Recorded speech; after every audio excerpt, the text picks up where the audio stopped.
Hello dear student. बेटा आज हम लोग बात करने वाले हैं इक्विवेलेंट वेट की। इक्विवेलेंट वेट क्या होता है, इक्विवेलेंट वेट कैसे हम फाइंड करते हैं, इक्विवेलेंट वेट का कॉन्सेप्ट क्या होता है और इक्विवेलेंट वेट किन जगहों पे कैसे कैसे फाइंड किया जाता है। आज हम आपको सारे इक्विवेलेंट वेट फाइंड करना बताएंगे। इक्विवेलेंट वेट किसका किसका हम लोग निकालने वाले हैं, ये थोड़ा सा आपको मैं एक समराइज फॉर्म में पहले बता दूं। देखिए बेटा, इक्विवेलेंट वेट हम लोग निकालने वाले हैं एसिड का, बेस का, सॉल्ट का, एसिडिक सॉल्ट का, बेसिक सॉल्ट का, cation, anion, element, non metallic, gas. इसके अलावा बेटा अगर हम लोग रिडॉक्स रिएक्शन की बात करते हैं तो जहां पर सिर्फ ऑक्सीडेशन हो रहा हो, ऑक्सीडेशन का, रिडक्शन का, जहां पे दो दो ऑक्सीडेशन हो, एक ही रिएक्शन में दो रिडक्शन हो, या एक जगह ऑक्सीडेशन हो और एक जगह रिडक्शन हो। मेनली इतने सब्सटेंस में इतने तरह का हम इक्विवेलेंट वेट जो है फाइंड करने वाले हैं। तो चलिए एक एक करके बात करते हैं इक्विवेलेंट वेट कैसे फाइंड किया जाता है। सबसे पहले हमने कॉन्सेप्ट उठाया बेटा एसिड का। एक एक बहुत ध्यान से समझते जाइएगा बेटा। एसिड के केस में इक्विवेलेंट वेट कैसे निकाला जाता है। एसिड के केस में सिंपल सा फॉर्मूला होता है, equivalent weight is equal to molecular weight upon delta. What is the value of this delta. यहां पर बात आती है इस डेल्टा की वैल्यू क्या होगी। हम लोग कहते हैं इस डेल्टा को basicity of acid, basicity of acid या number of replaceable hydrogen ion या आयोनाइजेबल हाइड्रोजन आयन। सबसे पहले तो देखिए, क्या कोई भी हाइड्रोजन आयन जो जुड़ा होगा वो आयोनाइज हो जाएगा? जी नहीं, वही हाइड्रोजन आयन आयोनाइज होगा जो पोलर नेचर का होगा। Polar nature in the sense, जैसे एक सिंपल सा एग्जांपल हम लेते हैं। सबसे पहले हमने लिया बेटा H2SO4, हमने लिया HOSOH। अब यहां पर देखिए बेटा H2SO4 में यहां पर हाइड्रोजन और ऑक्सीजन, तो हाइड्रोजन की इलेक्ट्रोनेगेटिविटी 2.1 होती है, ऑक्सीजन की 3.5 है। यहां पर इलेक्ट्रोनेगेटिविटी डिफरेंस है। This bond is polar and ionisable. अब ये आयोनाइज होगा तो रिलीज करेगा हाइड्रोजन आयन, ये यहां पर आयोनाइज होगा तो रिलीज करेगा हाइड्रोजन आयन। बेटा यहां पर भी हाइड्रोजन आयन रिलीज होगा, यहां पर भी हाइड्रोजन आयन रिलीज होगा। यहां पर डेल्टा की वैल्यू जो है वो हो गई 2। अगर हमें इसका इक्विवेलेंट वेट बताना है, then equivalent weight is equal to molecular weight upon 2। H2SO4 का होता है 98 अपॉन 2, ये आ गया बेटा आपका 49। इसी तरह बेटा अगर मान लीजिए हमने लिया HNO3, HNO3 में रिप्लेसेबल हाइड्रोजन आयन जो है वो 1 है, तो डेल्टा की वैल्यू 1 हो गई। HCl लिया, डेल्टा की वैल्यू जो है 1 हो गई। इसी तरह बेटा अगर मान लीजिए H2CO3 लिया तो डेल्टा की वैल्यू यहाँ पर 2 हो गई। अब थोड़ा एक्सेप्शनल केस देखते हैं, जैसे कि H3PO4, H3PO3, H3PO2। इन सभी में अगर हम डेल्टा की वैल्यू देखते हैं तो क्या होगा। सबसे पहले आप देखिए HOPOHOH।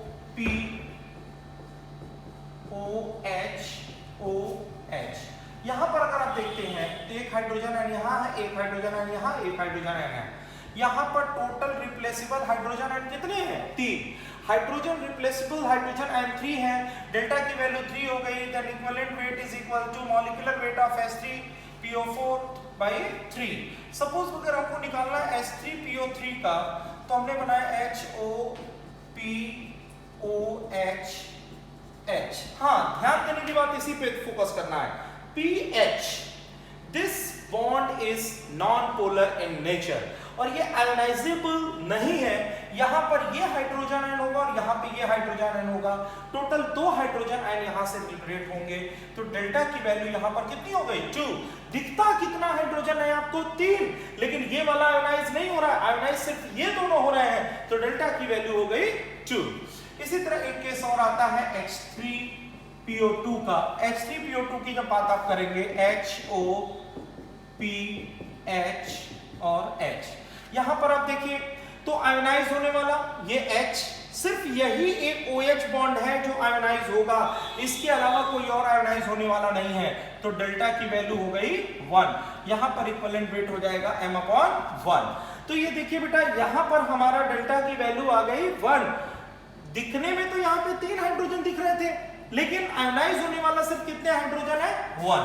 तो ये जो जितना भी केस हमने आपको बताया बेटा, ये सारे के सारे केस जो थे वो एसिड के थे। और एसिड के अंदर आपको हमने बताया equivalent weight is equal to molecular weight upon delta. और इस डेल्टा की वैल्यू क्या होगी? तो बेसिसिटी ऑफ एसिड या number of replaceable hydrogen ion या आयोनाइजेबल हाइड्रोजन आयन, ये होती है बेटा आपके डेल्टा की वैल्यू। एक किसी में कंफ्यूज करने वाला क्वेश्चन आता है, अभी मैं आगे इसको बताऊंगा, लेकिन अब एसिड के बाद अगला हम लोग देखते हैं बेटा बेस में। बेस के अंदर क्या होता है, बेस में कैसे निकालते हैं? देखिए बेटा, सेम वही बात करेंगे हम लोग।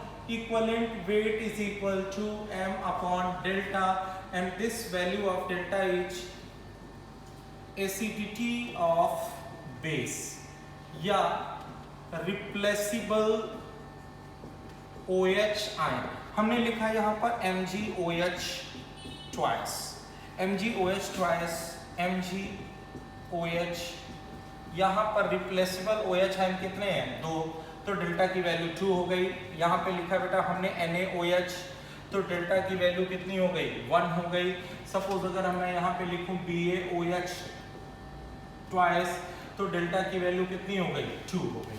तो सिंपल सी बात है, एसिड के अंदर हमें डेल्टा की वैल्यू हाइड्रोजन आयन, बेस के अंदर OH है, ठीक है। अब इसी में जैसे कि एग्जांपल आता है जो बड़ा ही कंफ्यूजिंग एग्जांपल है। अगर हमसे पूछा जाए, ऐसे दिया हुआ BOH थ्राइस, अगर मुझे जल्दी से अगर ये BOH थ्राइस दिखा और हमने कह दिया डेल्टा की वैल्यू 3, तो गलत हो गया बेटा। बेटा ये BOH थ्राइस लिखा ऐसे है, रियल में this is H3BO3 boric acid and this is weak monobasic acid. This is weak monobasic acid. ये बेस नहीं है बेटा, ये एसिड है, वीक मोनोबेसिक एसिड है। इसके अंदर एक OH आयन एक्सेप्ट करने की टेंडेंसी होती है। अब देखो बेटा, ये तो बात हो गई बेस की। अब बेस के बाद अगर हम लोग बात करते हैं सीधे एसिडिक सॉल्ट की, तो सबसे पहले हमें समझना यह है बेटा कि एसिडिक सॉल्ट होता क्या है। देखो बेटा, एसिडिक सॉल्ट का मतलब होता है, अगर मान लीजिए एसिड है, बेस है, दोनों आपस में मिलेंगे तो न्यूट्रलाइजेशन होगा। अगर जो न्यूट्रलाइजेशन हुआ है और न्यूट्रलाइज होने के बाद सॉल्ट बना है, उस सॉल्ट के अंदर अगर अभी भी हाइड्रोजन आयन प्रेजेंट है तो हम उसको बोलेंगे एसिडिक सॉल्ट। इसका मतलब कंप्लीट न्यूट्रलाइजेशन नहीं हुआ है। मान लीजिए बेटा, हमने बोला एसिड था और ये बेस था, अगर ये मिलके बना दिए बेटा एसिडिक सॉल्ट और वाटर बना। एसिडिक सॉल्ट का मतलब ही आया कि यहां पर इसका कंप्लीट न्यूट्रलाइजेशन नहीं हुआ। It contain replaceable hydrogen ion. इसके अंदर अभी भी रिप्लेसेबल हाइड्रोजन आयन है। जैसे मान लीजिए मैंने एक एग्जांपल लिया NaOH। अब यहां पर देखिए, यहां पे ये हाइड्रोजन आयन है ना, यहां पर डेल्टा की वैल्यू कितनी हो गई? 1। इसके अंदर कितने रिप्लेसेबल हाइड्रोजन आयन है? 1। इसके अंदर एक रिप्लेसेबल हाइड्रोजन आयन है, तो इसका जो इक्विवेलेंट वेट होगा, this equivalent weight is equal to m/1। This equivalent weight is equal to m/1 and this is acidic salt. अगर मान लीजिए मैं आपको दूं NaOPHH और मैं आपसे पूछूं क्या ये एसिडिक सॉल्ट है? जी नहीं, this is not acidic salt, this is the normal salt, क्योंकि इसके अंदर कोई रिप्लेसेबल हाइड्रोजन आयन नहीं है। आप कहेंगे यहाँ 2 हाइड्रोजन आयन तो दिख रहे हैं, ये 2 हाइड्रोजन जो दिख रहे हैं ये तो रिप्लेसेबल नहीं है। जी नहीं, ये रिप्लेसेबल नहीं है, ये नॉन आयोनाइजेबल है और हम उन्हीं हाइड्रोजन को कंसीडर करते हैं जो आयोनाइजेबल होता है। तो जैसे देखिए बेटा, आपने एसिडिक सॉल्ट की बात की, वैसे ही आप बात करते हैं बेसिक सॉल्ट की। देखिए बेसिक सॉल्ट, जब बेटा बेसिक सॉल्ट की बात करते हो तो इसके अंदर होता है replaceable OH ion. It contain replaceable OH ion, मतलब बेस का कंप्लीट न्यूट्रलाइजेशन नहीं हुआ है, अभी भी जो सॉल्ट है उसके अंदर OH आयन प्रेजेंट है। मान लीजिए हमने लिखा AlOH Cl। It contain replaceable OH ion, delta की वैल्यू कितनी हो गई? 1। सपोज आपने लिखा BaOH Cl, इसके अंदर अभी भी एक OH आयन क्या है? प्रेजेंट है। तो देखिए बेटा, अभी मैंने आपको बताया एसिड का, बेस का, सॉल्ट का भी नहीं बताया बेटा, एसिडिक सॉल्ट और बेसिक सॉल्ट।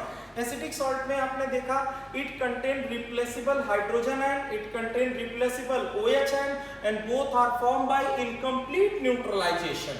अगली बात हम लोग करने जा रहे हैं केटायन एनायन। उसके पहले हम बात करना चाहते हैं सॉल्ट की। देखिए बेटा, सॉल्ट क्या होता है? Salt formed by the complete neutralization of acid and base. Salt formed by the complete neutralization of acid and base.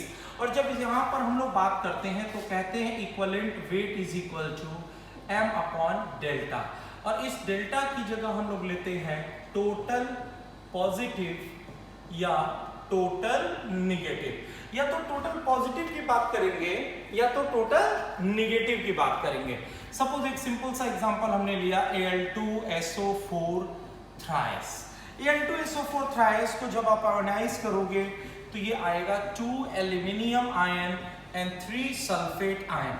अब देखो बेटा, या तो टोटल पॉजिटिव लो या तो टोटल निगेटिव लो, दो में से एक ही चीज लेना, या तो इसको लीजिए या तो इसको लीजिए। अगर यहाँ पे दिया 3 2 जा 6, यहाँ पर भी 6 है, 3 2 जा 6, यहाँ पर भी 6 है, तो डेल्टा की वैल्यू कितनी हो गई? 6। सिंपल सी बात है। सपोज आपने लिया मोहर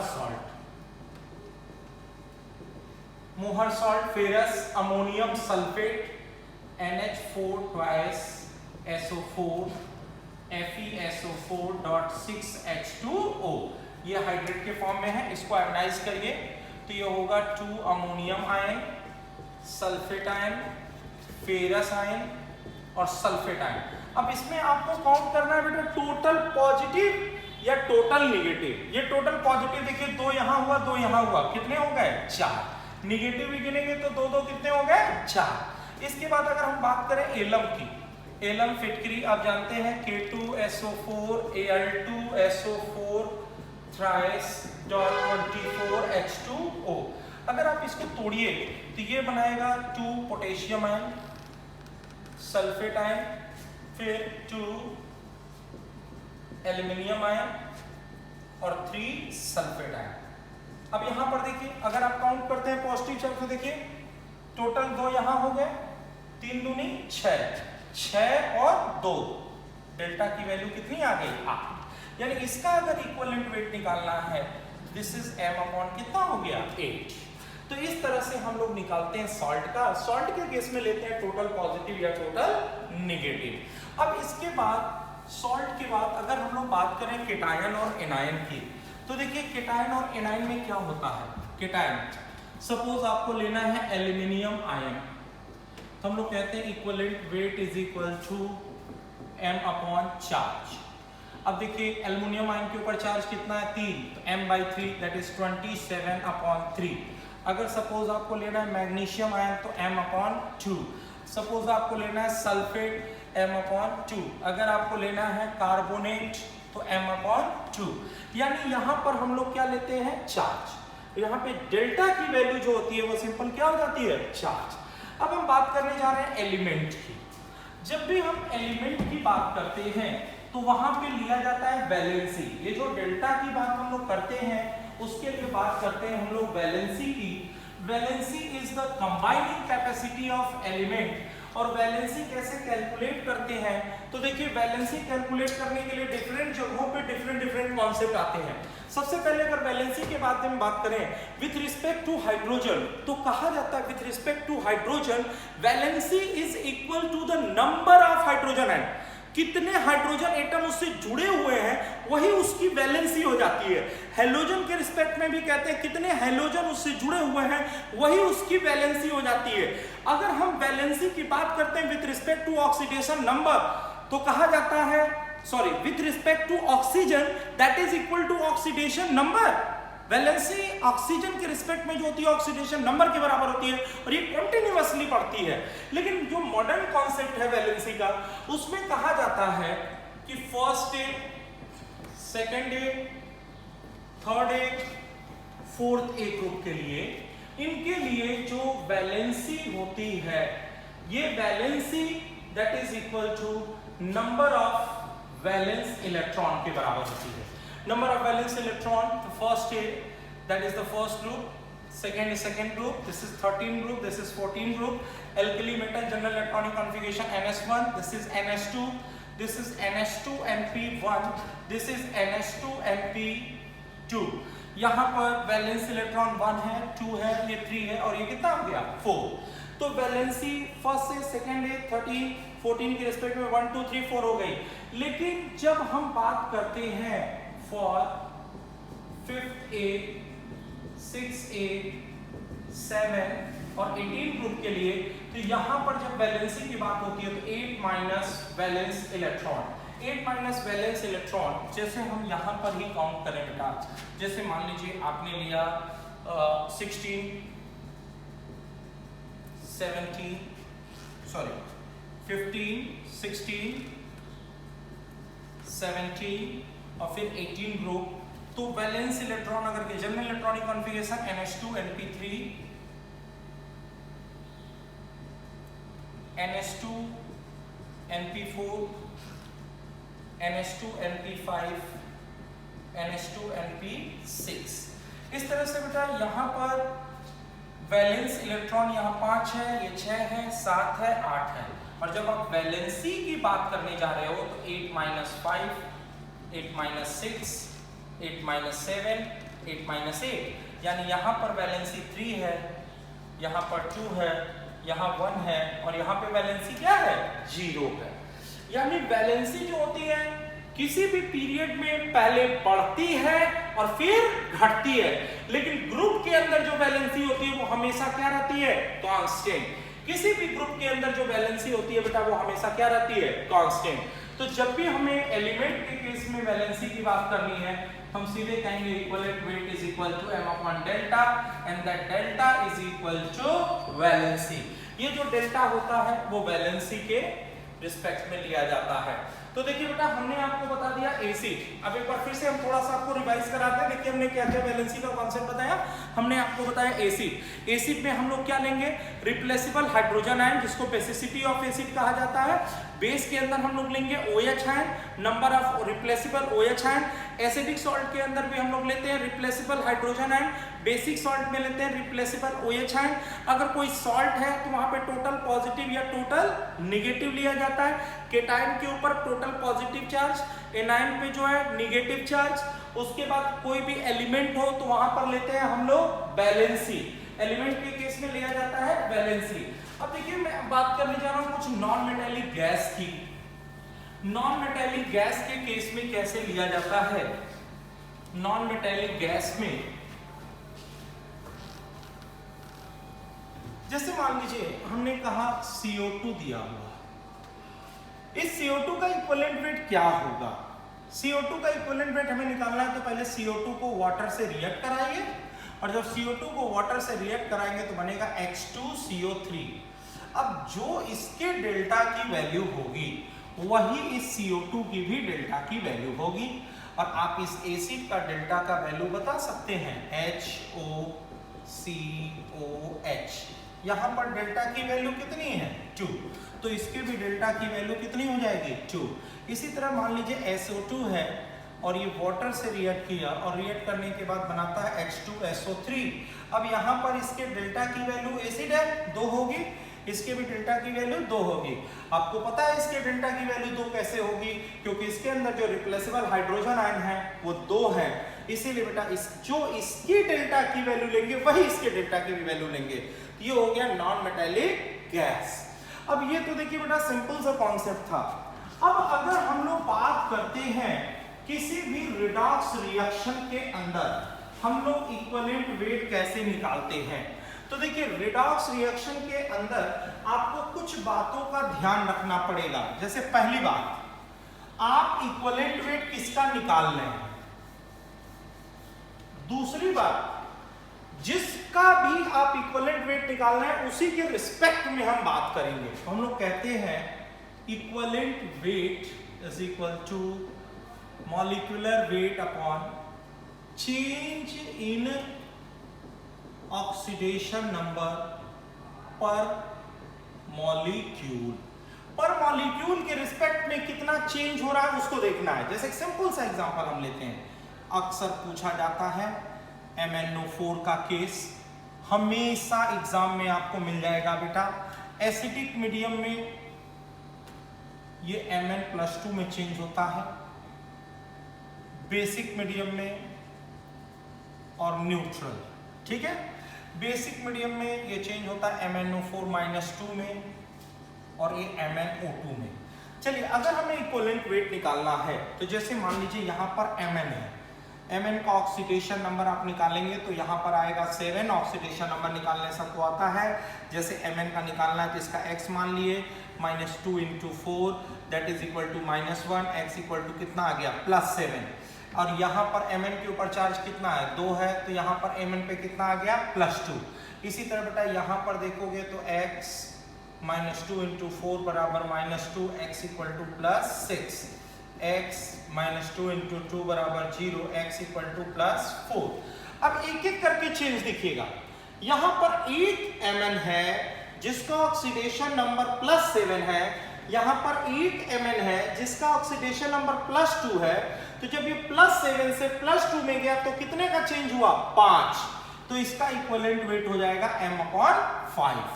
ऐसे बेटा MnO4-1 जब MnO4-2 में गया, यहाँ पर ऑक्सीडेशन नंबर +7 है और यहाँ पर ऑक्सीडेशन नंबर +6 है, तो चेंज कितने का हुआ 1, दिस इज m/1।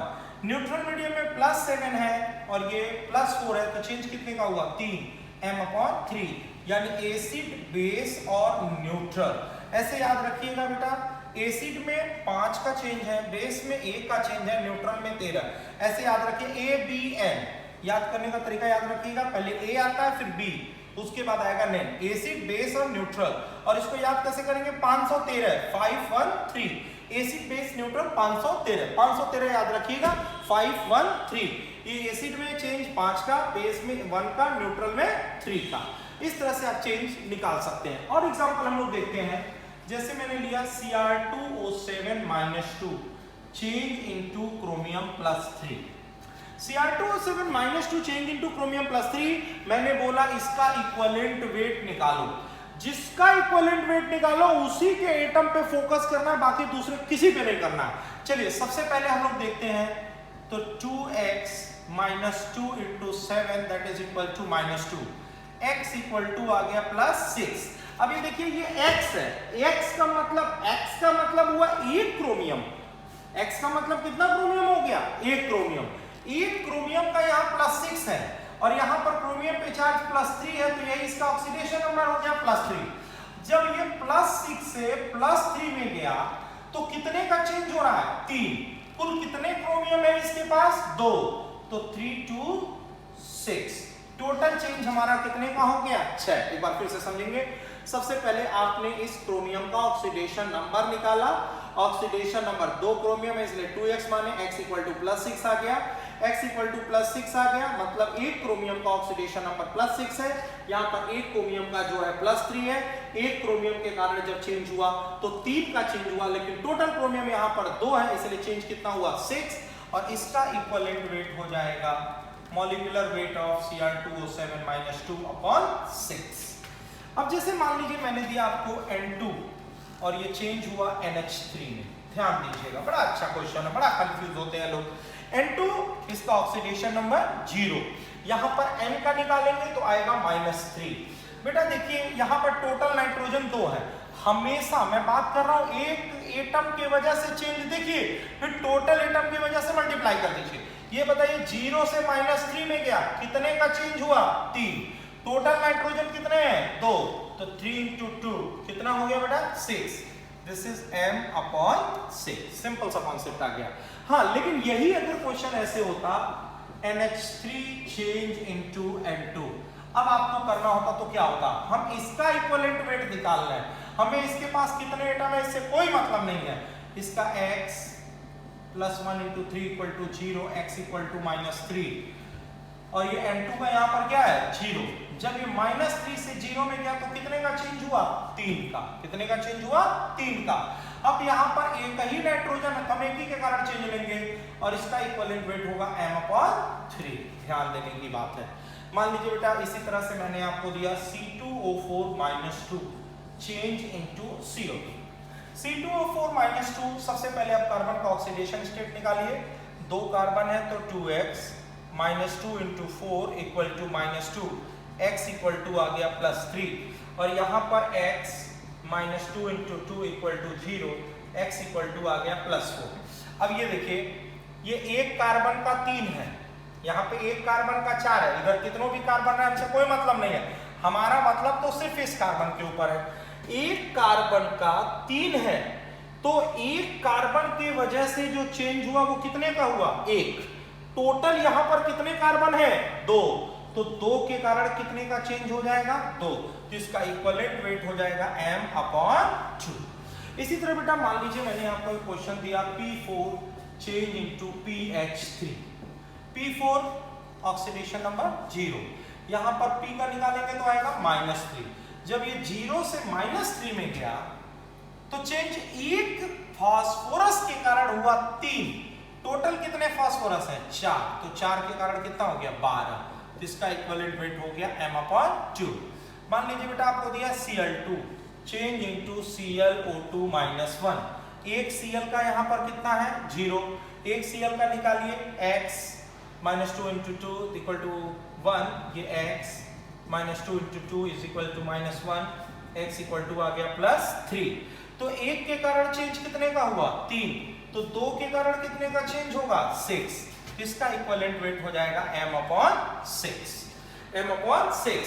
तो देखिए अभी जो मैंने आपको इक्विवेलेंट वेट बताया है, इस इक्विवेलेंट वेट का सिंपल सा मतलब है कि molecular weight upon change in oxidation number per molecule.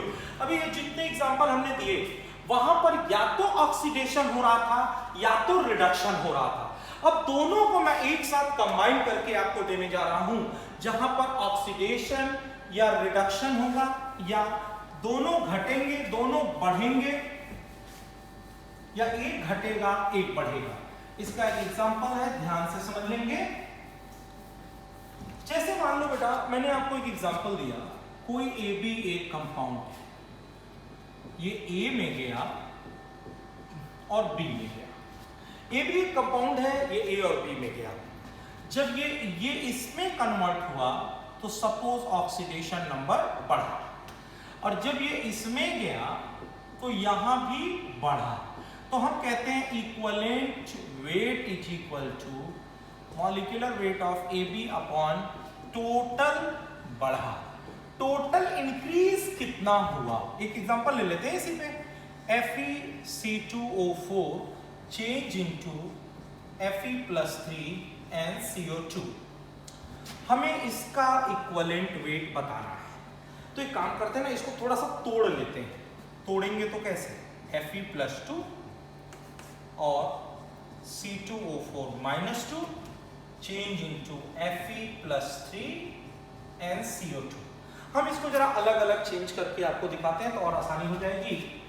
ये Fe+2 जब Fe+3 में गया तो यहाँ पर +2 था और यहाँ पर +3 था, जब ये +2 से +3 में गया तो कितना बढ़ रहा है 1, ये 1 बढ़ा, तो इसका जो इक्विवेलेंट वेट होगा then equivalent weight is equal to change upon oxidation number. Equivalent weight is equal to change upon oxidation number. अभी इसकी कोई जरूरत नहीं है, हमें बस ये देखना है कि कितना बढ़ा, 8 बढ़ा। याद रखिएगा C2O4 -2 जब CO2 में गया, अभी हमने वो एग्जांपल भी देखा है, एक का होता है +3 और यहाँ पर होता है +4, एक के कारण चेंज हुआ 1, 2 है तो 2 के कारण चेंज होगा बेटा 2, तो यहाँ पर 2 इंक्रीज किया, 2 यहाँ बढ़ा और 1 यहाँ बढ़ा।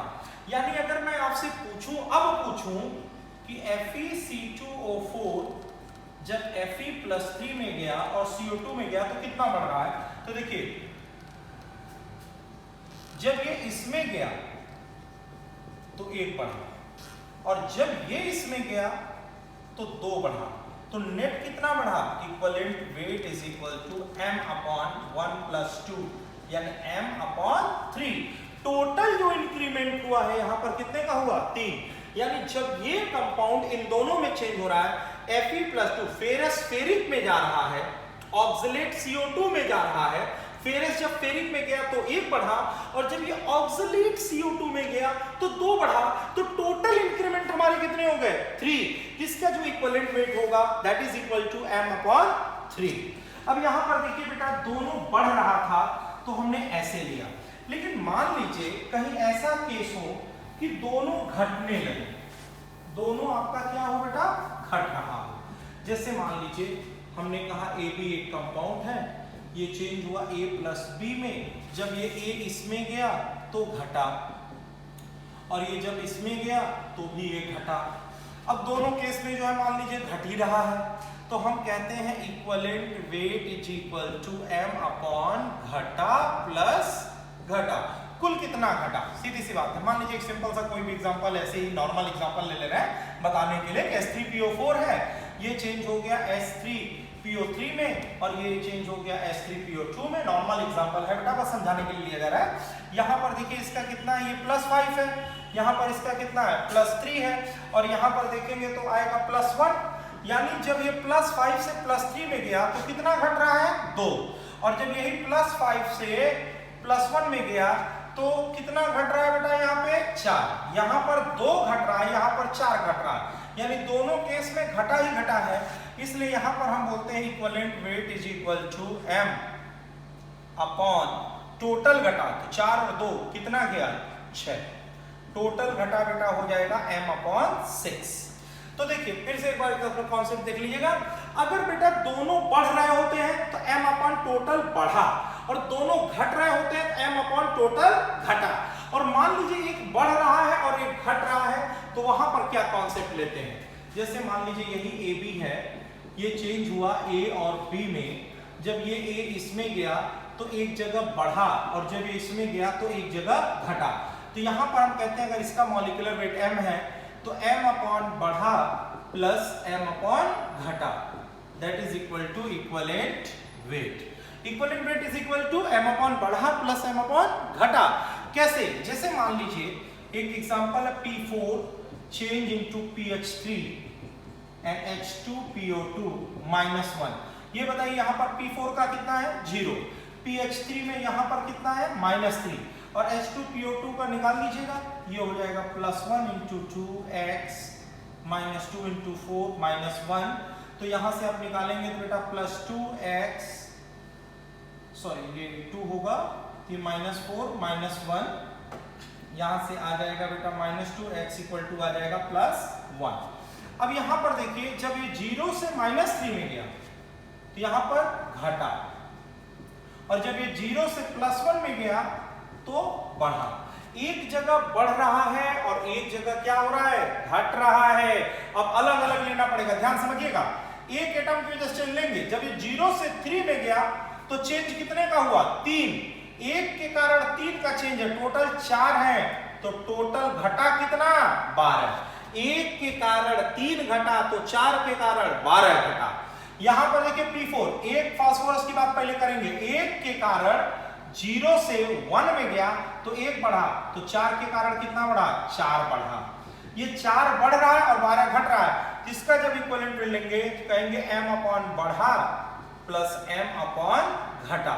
बढ़ा कितना है बेटा, ये बढ़ा है 4 और घटा कितना है 12, तो equivalent weight is equal to हो जाएगा m upon 4 plus m upon 12। तो ये था बेटा आपके इक्विवेलेंट वेट का टोटल कॉन्सेप्ट। सारे कॉन्सेप्ट आपके इक्विवेलेंट वेट के हमने आपको बता दिए। एक बार फिर से आपको इसी इक्विवेलेंट वेट को जो है समराइज कर देते हैं, जरा ध्यान से देखिएगा। सबसे पहली चीज बेटा, अगर एसिड है तो एसिड के अंदर रिप्लेसेबल हाइड्रोजन आयन, बेस में रिप्लेसेबल OH आयन, सॉल्ट में टोटल पॉजिटिव या टोटल नेगेटिव।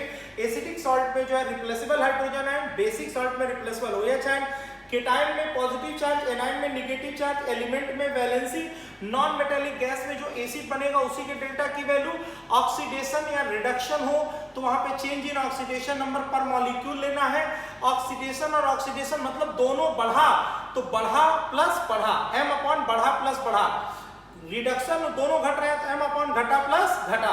एक बढ़ रहा और एक घट रहा है तो m अपॉन बढ़ा प्लस m अपॉन घटा। ये इतनी वैल्यू लेते हैं। हाँ देखिए, एक इंपॉर्टेंट क्वेश्चन इसमें जरा मिस हो गया था, जरा देख लीजिएगा। कभी कभी बेटा इस तरह से कोई क्वेश्चन मिल जाता है जहां पर कोई ऑक्सीडेशन नंबर में चेंज नहीं हो रहा होता है। देखिए कई बार ये क्वेश्चन पूछा हुआ है बेटा, जैसे मान लीजिए ऐसे क्वेश्चन दिया हुआ है H3PO4 NaOH से रिएक्ट किया और ये बना रहा है यहाँ पर H2NPO4 plus H2O, whatever the कोई रिएक्शन है, ठीक है ना। NaH2PO4 ऐसे बना रखा है बेटा, NaH2PO4। अब हमें पूछा जाए इसका इक्विवेलेंट वेट क्या होगा, इस H3PO4 का इक्विवेलेंट वेट क्या होगा। भाई अगर इसका ऑक्सीडेशन निकालोगे तो यहाँ भी +5 आएगा और इसका निकालोगे तो यहाँ भी +5 आएगा। इसका मतलब इसके अंदर कोई चेंज ही नहीं हो रहा है। यहाँ का जो कॉन्सेप्ट लेना है, हम लेते हैं equivalent weight is equal to m upon change in replaceable hydrogen ion. आप इसके अंदर रिप्लेसेबल हाइड्रोजन आयन देखिए, ये देखो बेटा 1 2 3 रिप्लेसेबल हाइड्रोजन आयन कितने हैं, 3। यहां पर देखिए NaOH रिप्लेसेबल हाइड्रोजन आयन कितने हैं, 2। अब इनका चेंज देखना है, 3 से 2 में गया तो चेंज कितना हुआ, 1। यानी इसका इक्विवेलेंट वेट जो होगा वो होगा m अपॉन 1। यहीं पर बेटा अगर H3PO3 जो है Na2HPO4 में चेंज होता तब यहाँ पर इसका चेंज, इसका रिप्लेसेबल 3 होता, इसका रिप्लेसेबल जो होता है आपका 1 होता, तो चेंज यहाँ पर 2 का हो जाता। तो ये सारे एग्जाम्पल थे बेटा आपको इक्विवेलेंट वेट फाइंड करने के। जितने भी इक्विवेलेंट वेट फाइंड करने के तरीके थे सारे आपको मैंने बता दिया बेटा। उसके बाद देखिए इसमें जो है कुछ न्यूमेरिकल बेस्ड भी आपके क्वेश्चन बनते हैं, जैसे इक्विवेलेंट वेट का थ्योरेटिकल मतलब क्या होता है। तो हम लोग कहते हैं कि हाइड्रोजन के 1.008, सपोज मान लीजिए 1 ग्राम, हाइड्रोजन के 1 ग्राम से किसी भी सब्सटेंस का जो वेट रिएक्ट करेगा वही उसका इक्विवेलेंट वेट होता है। या ऑक्सीजन के 8 ग्राम से किसी भी सब्सटेंस का जो वेट रिएक्ट करता है वो उसका इक्विवेलेंट वेट होता है। क्लोरीन के 35.5 ग्राम से जो भी वेट रिएक्ट करता है वो उसका इक्विवेलेंट वेट होता है। तो इस तरह से बेटा ऑक्साइड फॉर्मेशन में, क्लोराइड फॉर्मेशन में हम लोग जो है इक्विवेलेंट वेट का सिंपल फॉर्मूले से भी न्यूमेरिकल सॉल्व करते हैं। अब इसके आगे बेटा बात हम लोग नेक्स्ट में टॉपिक में करेंगे। तो आज आपको बेसिकली हमने बताया बेटा इक्विवेलेंट वेट और हर तरह का इक्विवेलेंट वेट कैसे आप निकाल सकते हैं। आप इसको पूरे वीडियो लेक्चर को देखिए, आपको सारे इक्विवेलेंट वेट पता चल जाएंगे। मैं सूरी सर, गुरुकुल पाठशाला, गांधी गली, गोलघर, गोरखपुर। अगर आपको कोई भी डाउट हो बेटा तो आप 7510006666 आप जो है इस पे आप मुझे व्हाट्सअप कर सकते हैं। कोई भी प्रॉब्लम अगर आपको फील हो रही है तो आप उन सारी प्रॉब्लम को बेटा इस नंबर पे व्हाट्सअप करके आप हम बता सकते हैं। हम लोग पूरी कोशिश करेंगे कि अच्छे से अच्छे लेक्चर्स प्रिपेयर करें और आपको डिलीवर्ड करें। आप ऑनलाइन क्लास भी ज्वाइन कर सकते हैं बेटा, गुरुकुल पाठशाला के ऐप भी आप ज्वाइन कर सकते हैं, उसके थ्रू आप रेगुलर टेस्ट भी दे सकते हैं। इस लॉकडाउन के पीरियड में बेटा आप रेगुलर अगर टेस्ट देना चाहते हैं तो गुरुकुल का ऐप ज्वाइन करिए, गुरुकुल का ऑनलाइन क्लास ज्वाइन करिए। किसी भी चैप्टर में कहीं भी कोई दिक्कत हो, प्रॉब्लम आ रही है आपको, तो आप यहाँ की हर फैकल्टी से कंसल्ट कर सकते हैं। Okay, thank you so much बेटा।